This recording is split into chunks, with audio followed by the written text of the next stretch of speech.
పోటీ పరీక్షలన్నాక ఆంక్షలు నిబంధనలు సహజం.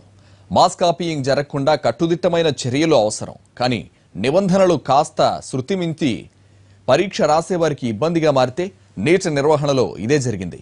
అధికారులు వ్యవహరించిన తీరు విమర్శల పాలు చేస్తోంది. ముక్కుపడక పెట్టుకుంటే అనుమానం,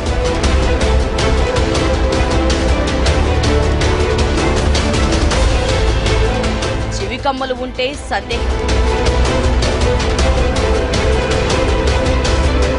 చివరకు కాళ్లకు ఎత్తి చెప్పులు వేసుకుని వచ్చిన సందేహాల చూపు.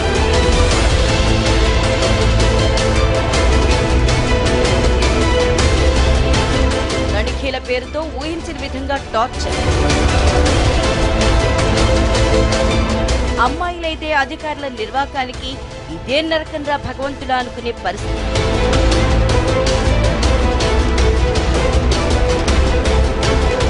ఇది దేశవ్యాప్తంగా జరిగిన నీట్ ఎగ్జామ్ లో విద్యార్థులకు ఎదురైన అనుభవాలు.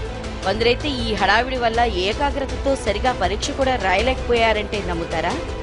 ఎంబీబీఎస్, బీడీఎస్ అడ్మిషన్ల కోసం దేశవ్యాప్తంగా నిర్వహించిన నీట్ ఎగ్జామ్ లో తనిఖీల పేరుతో అధికారులు పెట్టిన టార్చర్ విద్యార్థులను ఉక్కిరిబిక్కిరి చేసింది. ఆడపిల్లల చెవి కమ్మలు, ముక్కుపడకలు తీయించడంపై ఆందోళన తీవ్ర విమర్శలకు దారితీసింది. అలాగే డ్రెస్సింగ్ లో నిబంధనలు విధించడం, ఫుల్ హ్యాండ్స్ షర్ట్స్ వేసుకున్న వారిని అనుమతించకపోవడం ఆగ్రహం తెప్పించింది.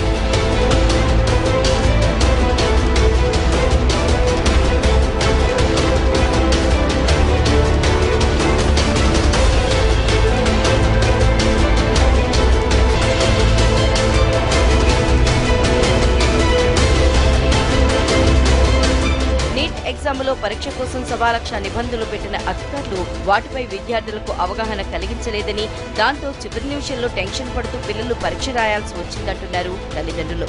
పిల్లల్ని మరీ ఇబ్బంది పెట్టిగా నీట్గా ఉంది. ఈ చౌక అమ్మలు తిప్పియడం, షూస్ ఉండొద్దని, ప్యాకెట్లు ఉండొద్దని, బటన్స్ ఉండొద్దని, మరీ ఘోరంగా ఇవన్నీ పిల్లలకి ఇబ్బంది కాకపోతే ఏంటండి? ఎక్కడ ఏ ఎగ్జామ్కి చూడలేదు.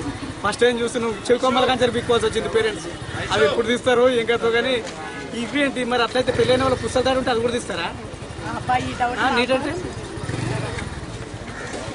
ఇదే మరి కొద్దిగా ఇది ఎందుకు సవరణ చేసుకోవచ్చు కదా. దీంట్లో ఏమిటో కెమెరాలు ఉంటాయా? చెవు కమ్మలలో కూడా కెమెరాలు ఉంటాయా? ఇదే కొద్దిగా మార్పులు చేసి పిల్లల్ని ఇబ్బంది పెట్టకుండా చేసి ఈ డ్రెస్సుల కాడ, ఈ బట్టల కాడ, బటన్ల కాడ, ఇలాంటి కాడ ఇబ్బంది పెట్టకుండా సరిపోతుంది. నీట్ పేరుతో విద్యార్థుల సహనాన్ని పరీక్షించారన్న ఆరోపణలు వెలువెత్తాయి.